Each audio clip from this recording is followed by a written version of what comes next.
Buenos días a todos. Espero que el Señor les bendiga este día del Señor.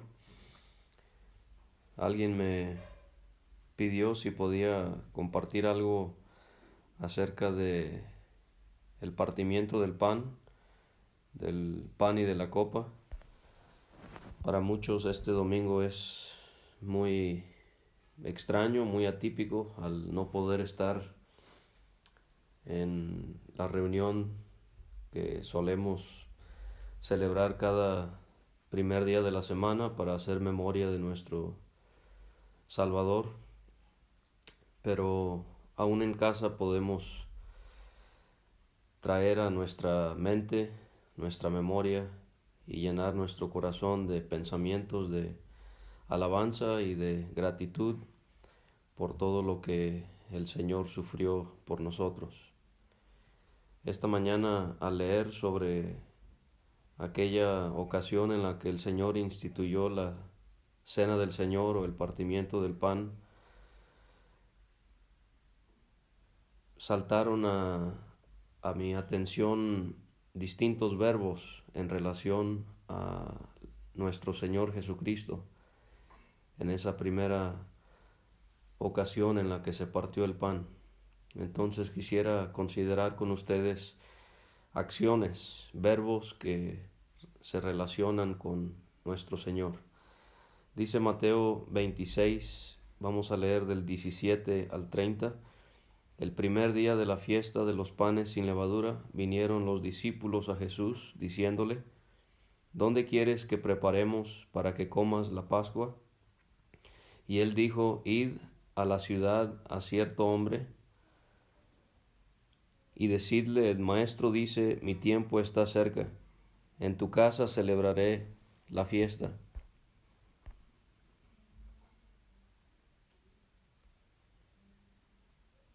y la Pascua con mis discípulos. Y los discípulos hicieron como Jesús les mandó y prepararon la Pascua. Cuando llegó la noche, se sentó a la mesa con los 12, y mientras comían dijo: de cierto os digo que uno de vosotros me va a entregar. Y entristecidos en gran manera, comenzó cada uno de ellos a decirle: ¿soy yo, Señor? Entonces él respondiendo dijo: el que mete la mano conmigo en el plato, ese me va a entregar. A la verdad el Hijo del Hombre va, según está escrito de él, mas ay de aquel hombre por quien el Hijo del Hombre es entregado. Bueno le fuera a ese hombre no haber nacido. Entonces respondiendo Judas, el que le entregaba, dijo: ¿soy yo, maestro? Le dijo: tú lo has dicho. Y mientras comían, tomó Jesús el pan y bendijo, y lo partió y dio a sus discípulos, y dijo: tomad, comed, esto es mi cuerpo. Tomando la copa y habiendo dado gracias, les dio, diciendo: bebed de ella todos, porque esto es mi sangre del nuevo pacto, que por muchos es derramada, para remisión de los pecados. Y os digo que desde ahora no beberé más de este fruto de la vid, hasta aquel día en que lo beba nuevo con vosotros en el reino de mi Padre. Y cuando hubieron cantado el himno, salieron al monte de los olivos. Entonces son siete verbos que quiero considerar brevemente. La primera leímos en el versículo 20, se sentó. Primer verbo, entonces encontramos al Señor sentándose. ¿Cuántas veces Él se había sentado junto con sus discípulos y había comido con ellos y les había enseñado? Pero esta va a ser la última vez antes de su muerte que lo va a hacer. Y esto entonces significa que había algo muy especial por ser la última ocasión en la que él pudiera convivir de esta manera con sus discípulos antes de ir a la cruz. Y esto nos habla un poco de lo especial que es para nosotros, aunque no le hemos visto, aunque nunca hemos estado con él físicamente, pero para nosotros es algo único en nuestra vida, el poder experimentar las palabras del Señor mismo para cada asamblea reunida a su nombre. Mateo 18:20, donde están 2 o 3 congregados en mi nombre, ahí estoy yo en medio de ellos. Y entonces lamentamos no poder estar en la presencia del Señor como asamblea, ni poder hacer memoria de Él, pero en cierta manera podemos disfrutar de su presencia en casa, y aún donde estamos podemos darle gracias a Dios por su Hijo y poder pensar en ese terrible sufrimiento que fue para Él. Después de haber muerto, después de haber resucitado y después de haber ascendido, Él se sentó otra vez.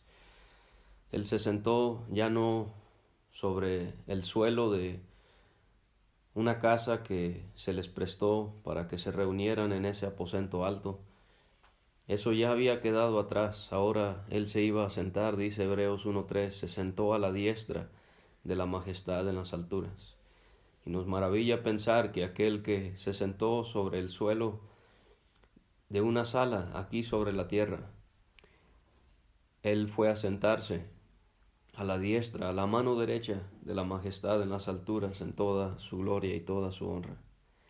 Entonces el primer verbo es que Él se sentó. La segunda acción que Él hizo, Mateo no lo registra, pero Lucas nos dice que cuando Él se sienta, Él le dice a sus discípulos: cuánto he deseado comer con vosotros esta Pascua antes que padezca. Y entonces el primer verbo se sentó, el segundo, Él deseó. Qué precioso es pensar que sabiendo que Él sufriría y moriría, lo que Él quería hacer era poder estar con los suyos. Y entonces, hermanos, hay dos aspectos a la presencia del Señor entre nosotros. Uno, que nosotros lo deseamos, nosotros queremos estar con el Señor. Pero algo que no podemos comprender es, el segundo aspecto es que Él quiere estar con nosotros.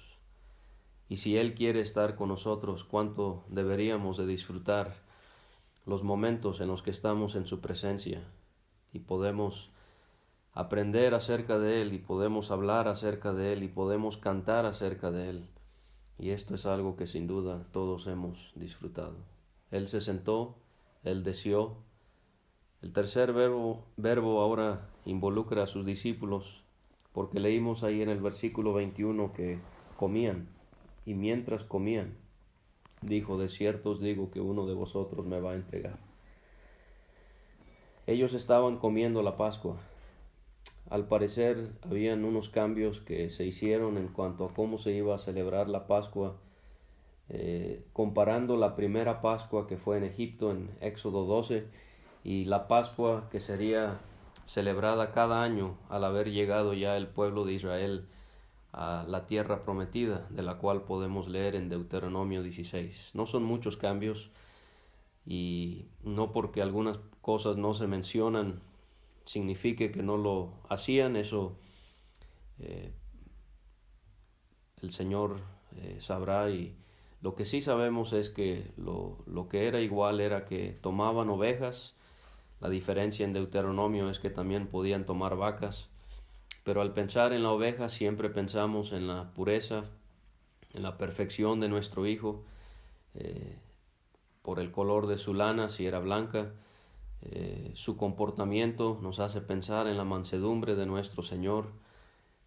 También el hecho de que era un animal inmundo, un animal limpio, nos habla también de la perfección del Señor. Y entonces quiero que nos imaginemos al Señor Jesucristo. El cordero ha sido sacrificado, ha sido asado, el pan sin levadura ha sido preparado,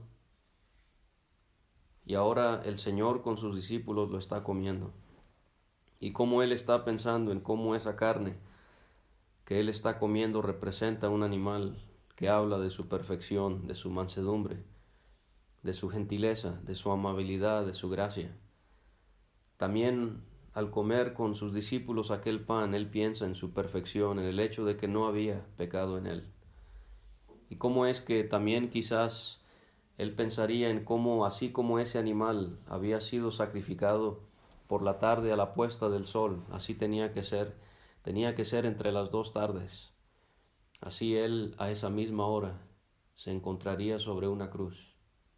Y conmueve pensar que mientras el Cordero de Dios estaba sobre una cruz sufriendo las angustias del Gólgota, Así cientos de, quizás miles de corderos estaban siendo sacrificados en el templo, pero sin ninguna duda Él, como el Cordero de Dios, sobresale de todos esos sacrificios.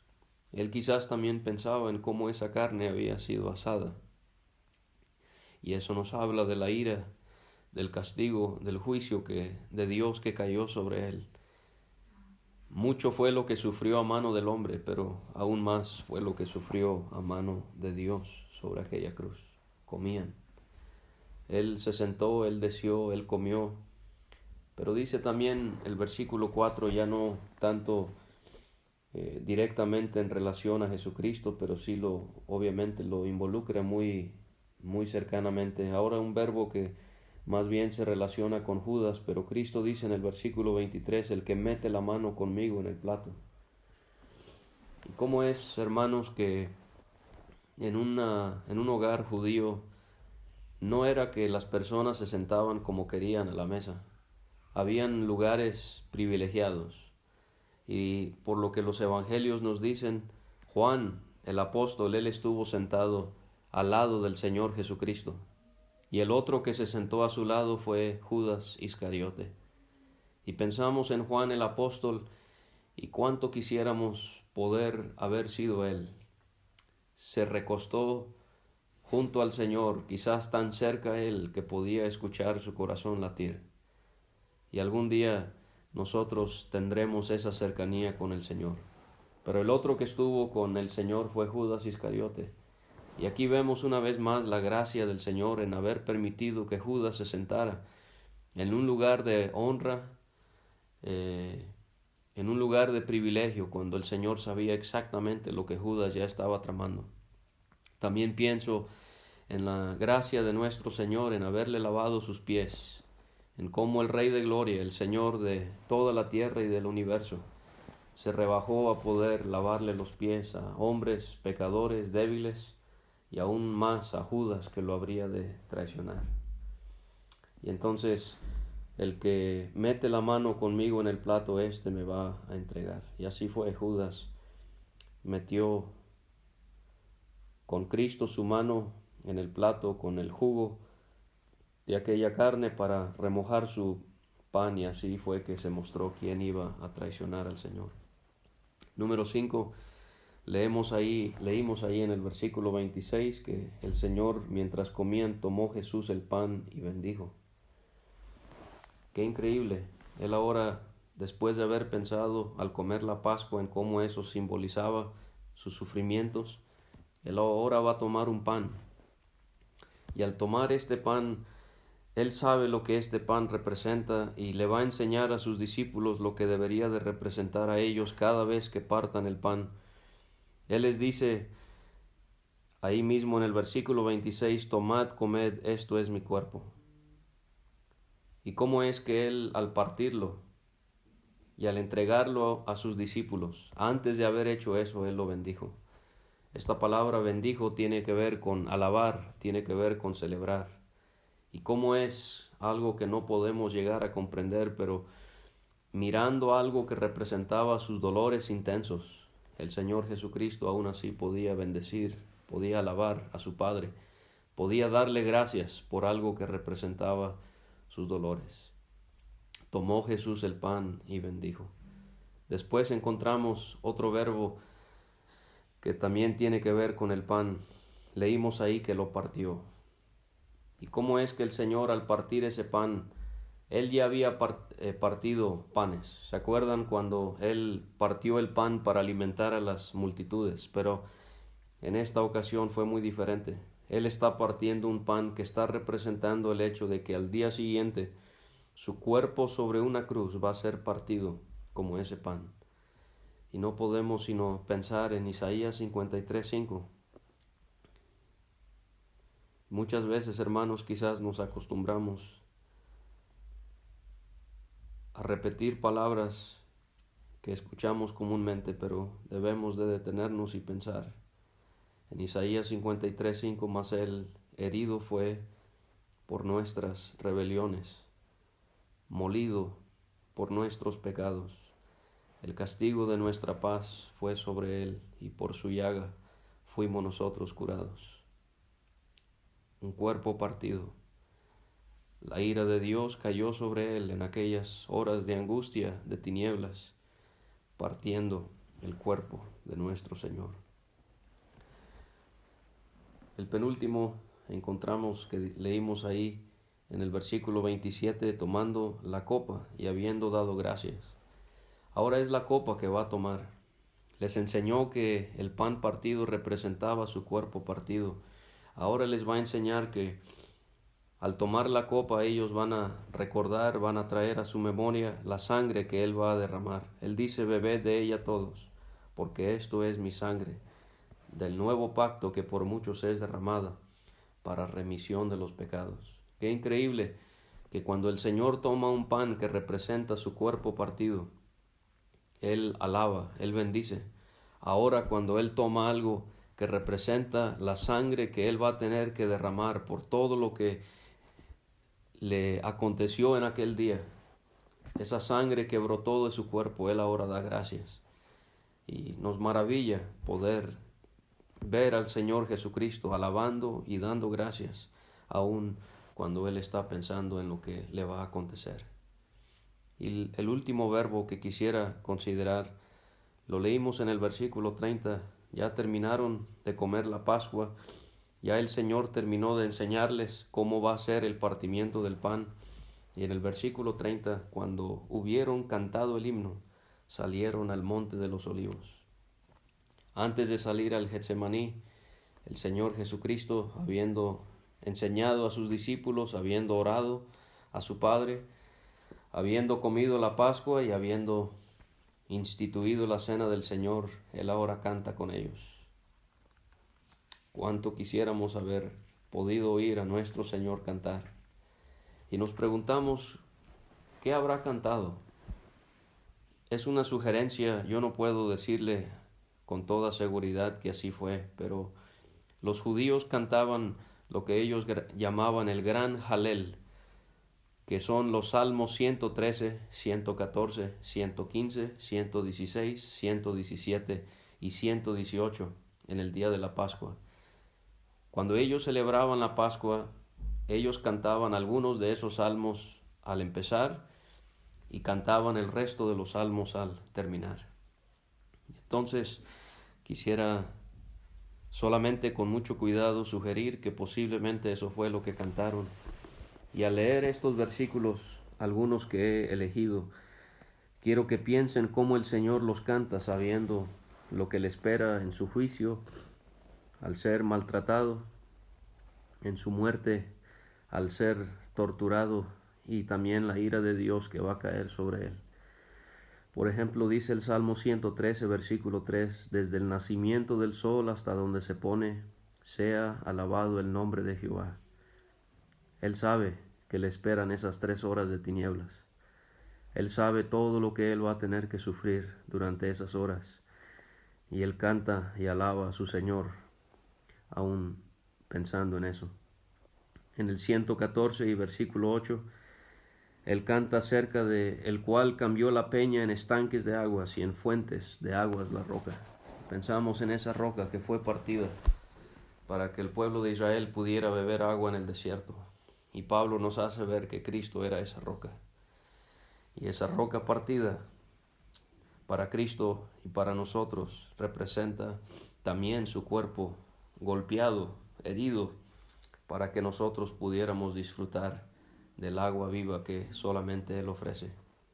En el 115, versículo 1, dice, no a nosotros, oh Jehová, no a nosotros, sino a tu nombre da gloria. Él está pensando en el hecho de que Él quiere que toda la honra y toda la gloria sea su Padre. En el 116 y versículo 3, quizás cantaron, me rodearon ligaduras de muerte, me encontraron las angustias del Seol, la angustia y dolor había yo hallado. Quizás él piensa en el hecho de que siendo él el verbo de vida, él va a tener que ser rodeado con estas ligaduras de muerte. Pero estamos agradecidos este domingo por la mañana que él no fue sujeto para siempre por esas ligaduras, sino que él vive por los siglos de los siglos. Dice también en el versículo 13, tomaré la copa de la salvación e invocaré el nombre de Jehová. Él sabe que le espera la copa de juicio en aquella cruz por querer salvarnos de nuestros pecados.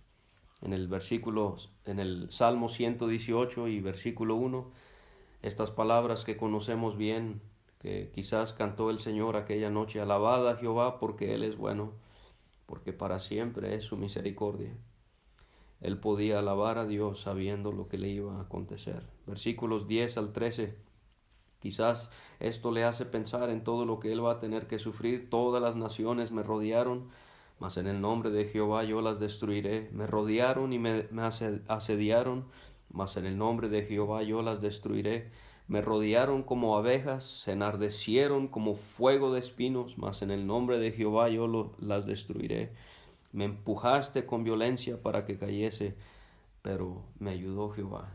Y quizás esto le hace pensar en aquellos soldados que lo rodean, le arrancan su barba, le escupen, le hacen esa corona de espinas, le golpean su cabeza, le azotan, le clavan sus manos y sus pies, y todos esos dolores que él iba a sentir. El versículo 18, me castigó gravemente mas no me entregó a la muerte. Versículo 24, dice ahí: este es el día que hizo Jehová, nos gozaremos y alegraremos en él. Él posiblemente dice estas palabras aun cuando sabe lo que le espera. Y el versículo 29, alabad a Jehová porque él es bueno, porque para siempre es su misericordia. Nos maravillamos en esta mañana del Señor y todo lo que él hizo, todo lo que él pensó en esa noche antes de ir a la cruz. Y espero que estos verbos, estas acciones que podemos ver en relación a nuestro Señor nos ayuden a pensar en Él, a poder disfrutar pensamientos dulces acerca de su divina persona.